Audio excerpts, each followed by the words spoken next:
Hello. Today we're going to talk about Amazon's new MMO, New World.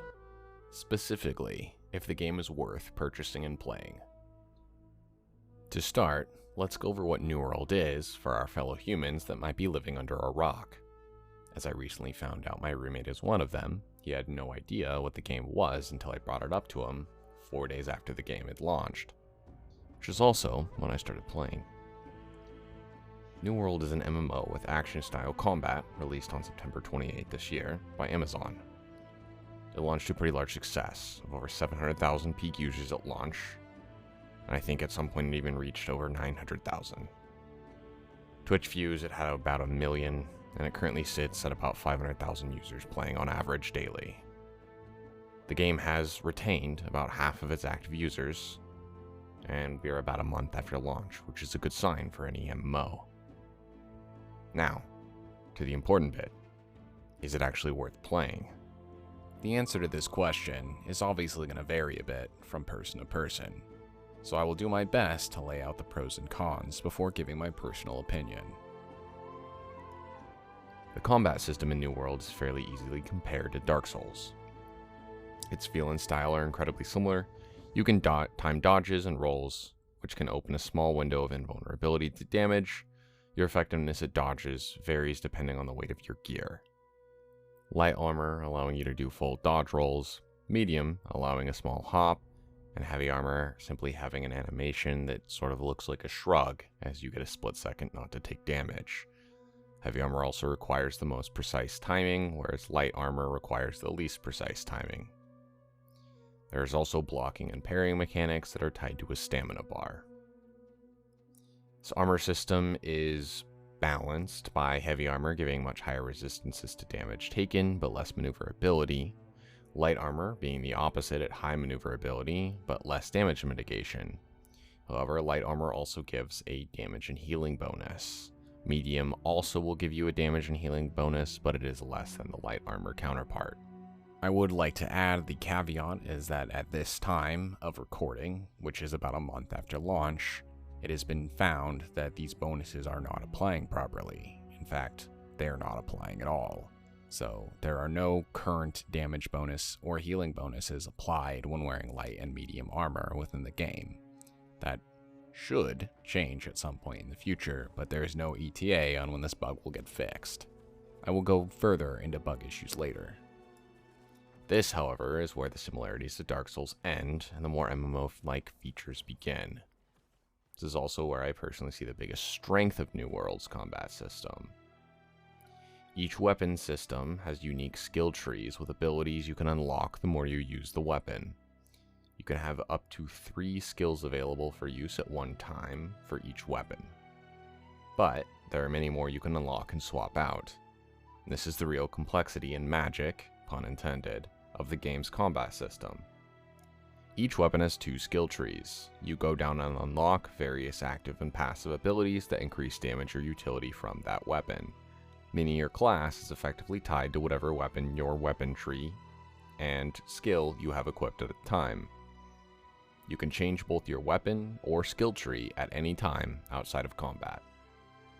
For additional complexity, you may also switch between 2 weapons at a time, allowing you to build various weapon and build combos that give well over 100 possibilities for weapon build and ability combination. While that may sound intimidating, the combat system is relatively easy to pick up and start playing, with no options being inherently bad. You can play the game with any build and succeed. That being said, there are clear winners. The combat also feels incredibly satisfying, with the animation and sound for each weapon having their own distinct feel. I can hear and feel the difference between my giant mate crushing skeleton enemies or my giant axe scraping against them. Also highlighting another feature of the game's combat system, damage types and resistances. Like in many MMOs, some creatures are vulnerable or resistant against various damage types. Skeletons, for example, are weak to crushing blows of maces, but slightly resistant to the slashing of axes or swords. Certain enemies will also have resistance to or weakness of various magic types as well. Now, I know what you're thinking. The combat sounds great, But what else is there? No, you weren't thinking that at all. Well, Segwars are weird, so we're moving on to the resource system. Deal with it. When you're not out hacking or slashing monsters or players, we'll get to the PvP later, one of the other things to do is resource gathering and crafting. The resource gathering and crafting system, in my opinion, is the backbone of the game that is complemented by the combat system. The resource/crafting system is comprised of 17 skills, 7 crafting, 5 gathering, and 5 refining. And just like the combat system, the resource system also feels good. The easiest comparison I have for this system is to compare it to RuneScape's crafting system. In many ways, the system makes New World feel like an incredibly detailed update to RuneScape. Why do I say this? Because I spent 4 hours chopping down trees so that I could start getting access to better mature trees. Just like RuneScape, where you start with basic trees, upgrade your skills into woodcutting to unlock oak, maple, etc., the resource gathering system in New World has you mindlessly and meticulously cutting down trees for hours to give you access to the next level up. The same can be said for all resource/crafting systems in New World. If you enjoyed any aspect of RuneScape's gathering systems, you will very likely enjoy New Worlds, as it can be just as relaxing and grindy. If you hate these systems, well, you're probably going to have a bad time. Now, maybe you just want to do combat and are not interested in resource gathering or crafting. Can you do that? Technically, yes. I wouldn't recommend playing the game this way. A lot of leveling is balanced around also leveling your resource and crafting skills. It would lock you out of not only a lot of what the game has to offer, but the game's economy and gold generation is not really made for you to purchase everything. There is a trade system and a trading post for buying and selling between players, but currency generation in this game is meant to supplement your self-sufficiency and your skills, not to replace it. Likewise, can you do just the resource system with no combat? Also technically yes, but again I would not recommend it. Going into high-level zones for better resources and getting one-shot by enemies is going to leave you frustrated. And while you can level all the way to 60 in the game without ever killing a single mob using the resource system, I don't necessarily recommend this either. With the town board quest system, you are able to do this because a lot of the times it's simply gather X resource for X XP. It is a bit sluggish when you don't add in any other questing, gearing, or leveling through mob killing. Now that we've gone over some of the mechanics and the things to do solo, let's look at group content. While the game can be played entirely solo and is often relaxing to do so, there is a plethora of group content. The group content ranges from your typical elite mob kill quests to open world corruption hunts to 5-man dungeon content. There are also open world PvP quests as well as instance wars to participate in. Dungeons, at least the ones I have experienced thus far, are typical to the MMO genre. 5-man groups consisting of 1 tank, 1 healer, and 3 DPS go into an instanced area. There are some trash mobs leading up to the bosses. Some of the dungeons have various puzzles and keys required to complete the dungeon. Failing the puzzles will often result in instant death. Bosses have a few unique and varying abilities, while not anything revolutionary to instance dungeon content, it fits the game well and complements its combat system. Corruption hunting is an open world event any player may participate in. You may group up with others in parties, but you can also just follow a group by yourself and participate. Corruption events spawn on the map, and hunting groups will go from event to event, killing the corruption enemies before usually beating a mini-boss to clear the event. These events reward a small amount of XP, a moderate amount of reputation with a given zone, and some money and gear. They also give you Azoth, which is a resource unique to the game that is used for both fast travel as well as guaranteeing certain upgrades when you craft gear and weapons. Again, nothing revolutionary to the genre, but a nice filler content to do with your friends, your company, or alone if you find a train ongoing. Generally, in corruption hunts, players have PvP disabled, as you can group and do content with players of any faction, provided you are not flagged to PvP with them. This includes quests, open world events, or dungeons. PvP is toggled on or off in any town. Once toggled on, you may engage in open world PvP with any player that is also flagged, grouping up and fighting with other members of your faction or going solo. War and Outpost Rush are the two main PvP events in the game so far. Both are instanced. War can only be declared after a certain number of conditions are met. These conditions involve taking a fort and then running certain PvP quests, while PvP flagged to increase your faction's influence. If you die during your PvP mission, it fails and goes on cooldown. Once your faction has reached 100% influence over the territory, you can declare war. The next day, during the war window, a war event will occur. Defenders fight to keep their territory, and attackers fight to take it. The war starts as a King of the Hill event, requiring you to take 3 points before eventually sieging a fort. There are a few special weapon structures to spice up this PvP event, such as giant siege cannons, repeated artillery, and giant flaming canisters that blow up and throw fire on the ground. Your typical PvP MMO fanfare. The other instanced PvP event in this game is called Outpost Rush. This one can be done at any time and is simply a battleground queue system like you would find in many other MMOs such as World of Warcraft. Once enough people have signed up for the Outpost Rush, you are put on a randomized team. Any faction can be on any team, there are no requirements here, and you engage in a 3-fort objective instanced battleground. The objective being to take the forts to score points. The forts can be upgraded by farming special resources on the map, and there is a secondary objective of a mini-boss that can be killed, which will lock your opponents out from earning any points for a certain period of time. When it comes to endgame PvP content, the war events are a huge draw to most of the endgame content, and one of the main things to focus on when approaching level cap. They can be quite fun when organized well, but currently game-breaking lag and certain bugs are making Outpost Rush completely unplayable, including a UI bug that we'll get into later when I go over the bugs and issues in this game. And wars have currently been going through several hotfixes to reduce game-breaking AoE lag, which was allowing an exploit giving defenders an unfair advantage. This game still needs a bit of optimization and polish, clearly, which leads us to issues and bugs.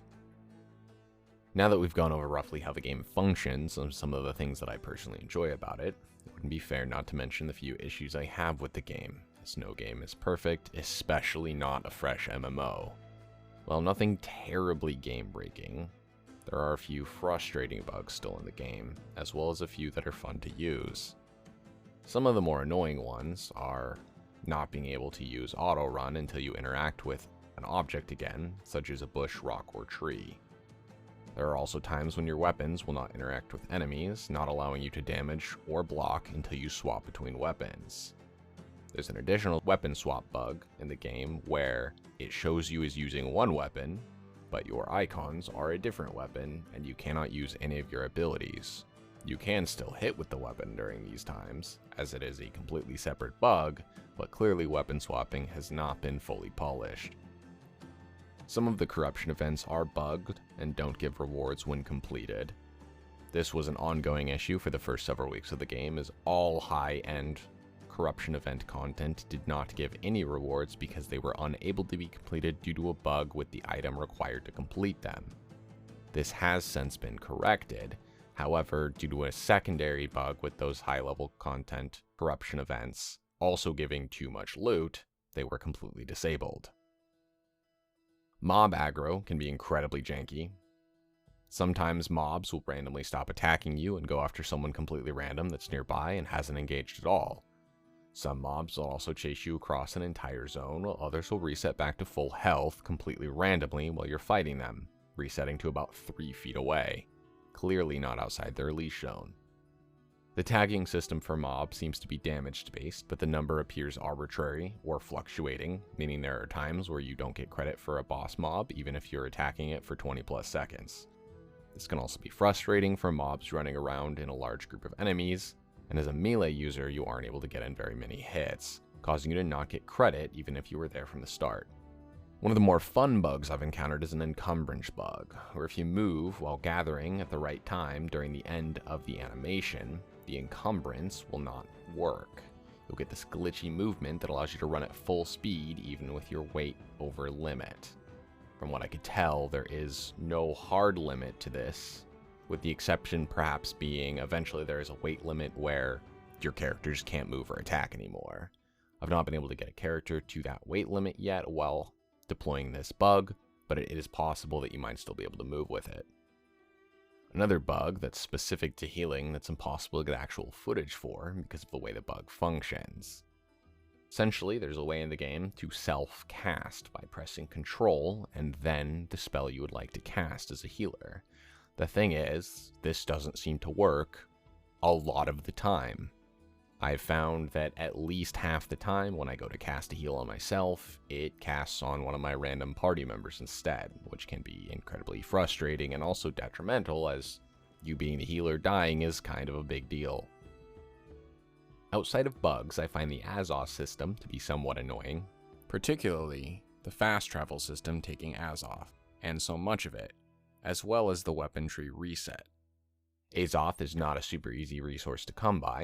You can only hold 1,000 at a time, and fast traveling to places can cost 200 to 300 of it sometimes. Weapon respec costs are also 200 Azoth when your weapon is level 20. The only good way to get Azoth outside the main quest line is corruption farming. You are able to get Azoth through wars and Outpost Rush. Unfortunately, wars only occur once or twice a day, depending on the declarations, and you may not be chosen to get in. Outpost Rush is currently being disabled due to them being completely unplayable, thanks to various bugs. Also, it's not applicable to get Azoth at the moment. So, with such a low Azoth cap, you'll be doing this for a couple hours every day if you want to maintain a relatively high amount of Azoth. Hopefully, once Outpost Rushes are fixed, this won't be a problem any longer, but for the moment, it sucks. One of the last issues I have is with actually the largest instanced PvE content, which is invasions. Corruption invasions are essentially wars, but instead of facing enemy players, you're facing NPCs. The concept is fairly simple. There are 8 waves of enemies that come with increasing difficulty. You are in a fort, just like you are in the war event, with upgraded siege weapons, cannons, etc. All of the things that you would do in a war, except you're fighting an oncoming slaughter of corrupted enemies. The issue with these events so far is because the game is balanced around needing to lose some of them, they're borderline impossible to actually complete. The way the game system essentially functions is towns are upgraded through money and material, and they can be downgraded if you get invaded and lose the invasion event. Invasions are completely random, however, they're not really winnable. I have seen full groups of geared 60s, very coordinated, fail these events due to their insane difficulty. At this point in time, I understand their need in the game for downgrading towns to not completely destroy the economy, as it gives a constant gold sink and something for players to work up towards for building up towns. But at the same time, it's kind of boring because you're probably just gonna lose. So at this point, people just do invasions for the free gold and Azoth that they give. That being said, here are some things that I really enjoy. The dungeon PvE content. Genuinely fun, engaging, and difficult content that is the right amount of punishing without feeling overboard. Some of the dungeons have puzzles you must work together to complete. The bosses have interesting mechanics that require coordination and teamwork. They are genuinely difficult at times without feeling completely over the top. There are a few cases of overtuning at endgame content, but generally speaking, the PvE is very well done inside dungeons. The resource gathering, simple as that. It's relaxing, simple, but engaging. It has a decent level of complexity to allow growth without being completely overcomplicated. Takes the essence of RuneScape's resource system and refines it a way that I feel is very fitting for the game. The only true complaint I have about the resource system is that I think there is too much emphasis on the lower tier resources that you get at lower levels, such as iron being required in everything, causing iron, in that regard, to end up as the most expensive and most sought after resource in the game, where a lot of the high-end resources that take hours and hours of farming to be able to get your skill high enough to get are worthless because you don't need a lot of them, but they spawn in high-level zones just as much as iron does in low-level zones, leading to a weird fluctuation. Other than this one gripe, I think it's a pretty good system overall. One of the other things that I did really enjoy while it was in the game, very briefly, was the Outpost Rush. Now, very briefly, I need to discuss why the Outpost Rush was only in the game for about 8 hours, and that was due to the fact that it was game-breakingly broken. A lot of people were reporting that their UIs were not working, which means they could not see the score at all. They were not able to view the map of the Outpost Rush, which means they couldn't see what forts were what. The first few times that some people went in there, some people were saying go to this fort, and a lot of people had no idea what they were talking about because they could not see the map icon that represented that fort. Another bug that was going on that quite a few people were getting was the fact that enemy UI completely disappeared, meaning you could no longer tell who was a friend and who was a foe. And when you're talking about PvP instanced combat, that's kind of a problem. Amazon disabled Outpost Rush, I want to say about 8 hours after it's put into the game. As of now, there's no ETA and one will be back up. If that changes, I will make an edit. So, now that we've gone over the basis of the game, displayed some of the issues with the game as well as some of the pros of the game, let's discuss if this game will potentially have longevity. Given that this is Amazon Games' first big game release for their studio, it's hard to completely foresee what their reaction is going to be to a lot of issues. There are some game companies that you can essentially 100% guarantee what their reaction is going to be, such as with Blizzard completely ignoring all player problems and telling everyone that they are the problem. You think you do, but you don't. Amazon, at this point, is a wild card. So far, we have seen them routinely working on fixing certain bugs, but at the same time, just like many other gaming companies, they've also been ignoring a lot of others. Their communication hasn't been great, but it also hasn't been completely silent. So we do know they are working on stuff. It's just hard to say what exactly they are working on and what the primary focus was. They did seem to have a huge focus on getting server transfers up and running initially, because that was something that was promised day one when queue times were pushing 12 hours. Now that server transfer functionality is up and running, and did actually work completely smoothly as far as I'm aware, there have been no major issues with server transfers. Hopefully, we will see them start working towards more meaningful content fixes. Those fixes including, but are not limited to, some of the aforementioned bugs, some boss tuning, as well as loot issues that have been arising in the game. So, for those of you hoping for a quick summary, here's my conclusion. Overall, I find this game to be extremely fun and enjoyable, especially with a friend or two. I think this game is fun to play solo, but it really shines when you have a group of 3 or 4 other people to play with. I've spent a couple hundred hours in this game so far, and probably 80% of that I've spent solo. With the amount of time and leveling I spent playing this game solo as well as group content, I can definitely say that this game is fun to play solo. And just as much as the game is fun to play solo, there is definitely content that is meant for groups. It is not hard to find groups for, that is incredibly enjoyable to play as well. Given that Amazon is new to gaming, it's hard to predict where things will go. Right now, for the $40 price point, $50 for deluxe, you can easily get 150 plus hours of content before you really run out of things to do on the daily, which, for any game, is a solid deal. And while there are a few frustrating bugs that need to be worked on, outside of a couple of instances such as wars, Outpost Rush, and invasions, I give it a 7 out of 10 overall for an MMO. Nothing revolutionary, but what it does well. I would, however, like to put an asterisk on the current score, with it being caveated based on current release and with the assumption that these bugs will be fixed within the next month. Should Amazon Games not work on or fix a lot of these game-breaking issues, then my opinion will change, and I do not think the game will be worth it. At this time, if you are concerned about that, I might wait a month. But if you're interested in just trying out a good game that's a reasonable price, I recommend it. I'm King Sadboy, King of the Sad Boys. Until next time.